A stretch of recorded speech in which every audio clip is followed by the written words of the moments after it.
What might you expect to be different about a natural voice community choir than a standard community choir? And one of the things, of course, is there's no audition with most of these choirs. Anyone can come along. And it's not choirs for beginners. It's really like the comprehensive choir, like the comprehensive schools. I mean, that's sort of ideal, really, is that you have experienced singers and you have beginner singers, and they're all mixed together, and that is really what works about it. So recently someone came to my choir and said, "I've come to your choir, I can't sing." I said, "Well, you're in the right place." So she felt really supported, I think, because I put her between two singers who were quite strong and quite experienced. And also when she arrived, she said, "Oh, I don't have a very feminine voice."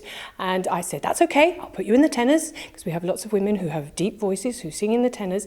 And I think one of the things that's happened in the past is that we've made a decision about what sort of voice is okay to sing in a choir, and we've made a decision that only that sort of voice is okay. So if your voice is a bit low or a bit gruff or a bit different, it doesn't fit into that choral mode. Whereas what we're saying in natural voice is that any voice is okay. And I think the beauty of the sound, actually, and the repertoire we choose, is that it works with that multi-voice. You know, you have the different timbres of voice within that choir, and I think that's one of the beautiful things. And it's very real. I think, in essence, the sound we get in many of these natural voice choirs is a really authentic sound. As a rule, not using written music and scores is very much an aspect of the approach that we use towards voice work, because it's a way of really encouraging people to listen into each other and connect emotionally with a song, which is much more difficult if you've got it written down, if you're in front of you and you're actually looking at the piece of paper. So it may take a little bit longer to learn a song, but also people learn it by heart, and then wherever that group of people are, they can sing the song. They learn it in a very, very different way. And interestingly, I think people who have had a formal music education often find that a very challenging way to work initially, whereas people who haven't had a lot of musical education, you know, they take to it like a duck to water, because finally they've got access to learning these wonderful songs that they didn't think they'd be able to do. So what we're saying is that you can join the choir, you don't have to read music, you don't have to have a special voice, you don't have to be trained, you don't have to have experience, all those things. But you join the choir and you become more experienced, so that when new people come in, they've got someone to support them in a way. So we have this layering of people who've been around for a while, like the old gang and the new gang, and they're supporting each other. So I think that's one of the things as well. So that is the community sense of it, really, is that you can grow as a singer and you can grow as a person within this group. And many people come to community choirs and they may be very lost. They might have just been divorced, or they've lost a partner or something like that. And through finding their voice and through being in a group of supportive people, often they say it's a lifeline. They say it's something that's really changed their lives. Warm-ups are really important. They enable people to arrive physically and mentally and leave behind what they've been doing before they came into the room. Often people arrive pretty tense, having had very, very busy days, so you're just reminding them about the need to relax, to breathe deeply, to really support their voice, to think about their posture. And we're also, through doing warm-ups, just in the sense it's about getting rid of the habits that people pick up that don't serve them very well in terms of posture, breathing, etc.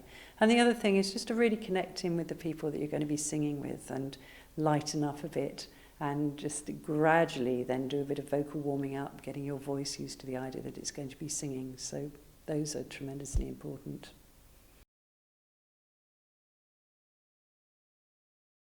So there's a lot of interest at the moment in the health benefits of singing. And when I've done evaluations with my choirs, it often comes up that people will mention that particularly, even when we haven't asked. So the kinds of things that people have mentioned are, we've had a couple of people with asthma who've mentioned that their breathing capacity has really increased, and they've gone to their doctor and done the breath test, and everyone's been really surprised at the increase in capacity, and they noticed that for themselves. Another common thing to come up is that people will mention improvements in depression. We've had a few people say that they've been able to come off their antidepressants, and that it's a really important thing for them to keep their mood up, and that it really feeds them as an ongoing thing.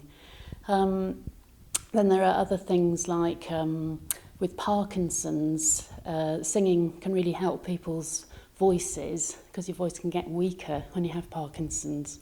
So I've had a couple of people with Parkinson's in my groups that have mentioned that it's really helpful for them. We sing a very wide repertoire of songs in the choir that I work with, and what I'm looking for when I'm choosing a repertoire is to create lots of variety and give people lots of different experience of working with harmony, working with rhythm from different cultures. I'm particularly interested in how, in different cultures, people use their voices differently and how they use harmony and rhythm differently. And that experience of getting as close as you can to the way that people from different cultures would sing, I think is a very positive one. There's also a plus in singing songs from different cultures, that if people are not very confident about their singing in this culture, it's often because they've had rather bad experiences of learning in schools, of opening their folk song book at page 73 and in fact singing the Ash Grove or something, which is a wonderful song, of course, but people often have rather negative experiences of doing that sort of thing at school and associate it with, get quite embarrassed about it. If we're singing an African song or a song from a different culture, they don't have that sort of emotional connection to the words, and that can be very helpful in the early stages. Sometimes songs from other cultures have their own rules about harmony, and the harmonies are very different from the ones that you expect from English culture, and people really enjoy the different harmonies. So I've particularly fallen in love with Georgian harmony. It's a very unique culture. It's a UNESCO World Heritage Site for its singing culture, and the harmonies are very unique and they're absolutely wonderful to sing. I also really enjoy singing Eastern European songs. I enjoy singing African songs from Southern Africa and West Africa. I enjoy Maori songs. They have their own kind of harmony from the Pacific kind of region. And each of these harmonies has got a different flavour. And it's a bit like having a taste of the world without having to go anywhere. It's wonderful. If you can't afford to go or travelling around the world, just come and join a community choir and you'll enjoy the culture from all around the world that you can experience and be part of. So we perform in the street quite a lot, and a lot of the songs that we sing are particularly suited to singing outside and very uplifting and make passers-by feel very happy. So we sing a lot for street markets, or fetes are an absolutely wonderful place to go and sing, especially if you've got some uplifting kind of party songs. We've sung at fetes when thunderstorms have come through, and we've kept on singing in the most amazing conditions, and people feel so charged at the end of it.